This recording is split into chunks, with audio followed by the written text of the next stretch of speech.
Bueno, tenemos otra pregunta de Gravin López, que vamos con mucho gusto a contestar. ¿Cómo se formó el canon bíblico?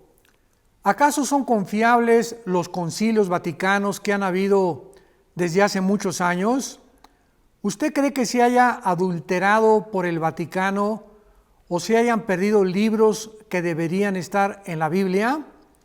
Gravin, con mucho gusto vamos a contestar tu pregunta. Y el canon bíblico se formó en el primer siglo de la era cristiana. Cuando los apóstoles murieron, todas las cartas que ellos escribieron, por ejemplo, Pablo, que fue el autor de la mayor parte de las cartas o epístolas del Nuevo Testamento, como la primera y segunda carta de Corintios, a los tesalonicenses, Efesios, Filipenses, Gálatas, etcétera, etcétera. Esas cartas que el apóstol escribía, o el apóstol Pedro en sus dos cartas, o el apóstol Juan, se mandaban a todas las iglesias. Y todas las iglesias las leían porque eran para las iglesias. Cuando los apóstoles mueren, ahí se cierra en el primer siglo de la era cristiana el canon. En otras palabras, de ahí en adelante ya no había ninguna garantía de que cualquier documento que surgiera pudiera provenir de la pluma o de la mano de los apóstoles.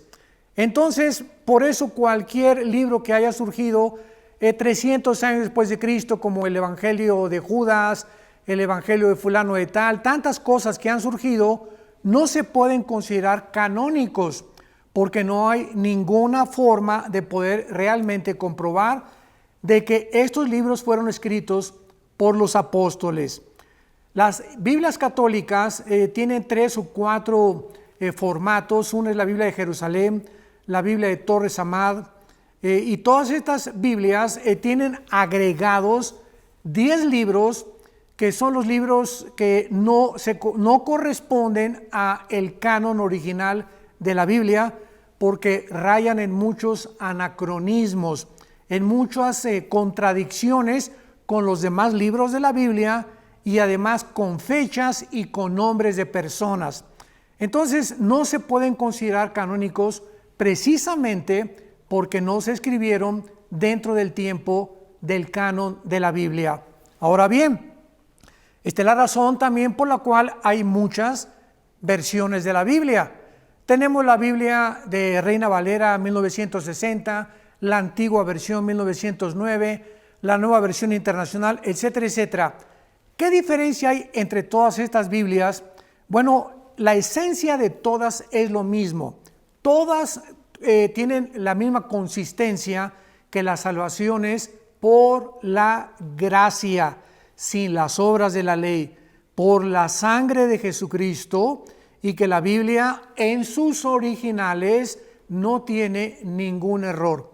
Cuando nosotros traducimos ya las Biblias en los diferentes lenguajes, por ejemplo en el español, decimos aquí en México, ¿qué padre camisa traes? Bueno, imaginémonos que traduzcamos esto al inglés, what father shirt you have. O sea, no tiene ningún sentido, porque la palabra padre para nosotros significa qué bonita, pero literalmente pues es la palabra papá, ¿verdad? Y cómo asociamos la palabra papá con bonito, pero así son los barbarismos que todos los idiomas tienen. Por ejemplo, en México le decimos al popote con el que sacamos los líquidos, popote. Si tú vas a Costa Rica o a Colombia le dicen pajilla, le dicen de otro nombre. A las niñas en Costa Rica le dicen huilas, y en México una huila, ¿verdad?, es una mujer de la vida alegre.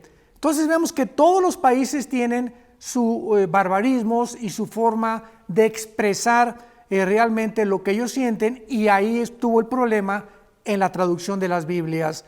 Entonces una Biblia dice el paisaje está bonito, el otra te dice está hermoso, pero son palabras sinónimos. Pero los originales, tanto del hebreo como del griego, son a donde debemos de recurrir para saber claramente que lo que se está diciendo es lo que se escribieron tanto por los profetas hebreos como también por los apóstoles en el original griego en que fue escrito el Nuevo Testamento. Que Dios te bendiga, Gravin, y agradecemos mucho tu pregunta.